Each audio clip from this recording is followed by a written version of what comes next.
आप देख रहे हैं एग्जिट पोल। आज जम्मू कश्मीर और हरियाणा के विधानसभा चुनाव के नतीजों से पहले आपको एक अनुमान देने की कोशिश करेंगे कि आखिर चुनाव में किसकी हवा बह रही थी। हरियाणा की बात हम लोग पहले कर रहे हैं।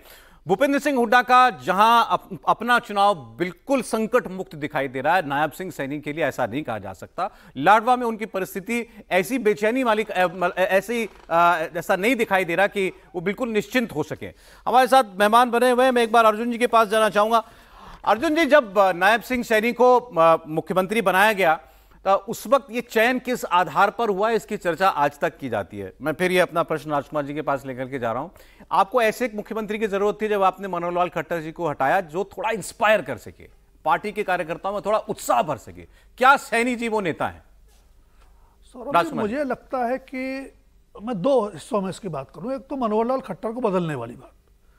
मेरा व्यक्तिगत आकलन यह है कि अगर हरियाणा की राजनीति को देखें और उस बीजेपी के उभार को देखें, 2014 देख लें, 2019 देखें, तो मनोहर लाल खट्टर को हटाने का फैसला कम से कम लोकसभा चुनाव से 4 महीने पहले, 3 महीने पहले या विधानसभा चुनाव से 8 महीने पहले सही नहीं था।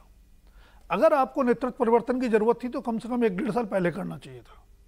दूसरी बात, अगर कास्ट इक्वेशन देखें, वोट बैंक की राजनीति देखें, तो सैनी समाज का जो वोट है उससे कहीं ज़्यादा पंजाबी समुदाय का वोट है।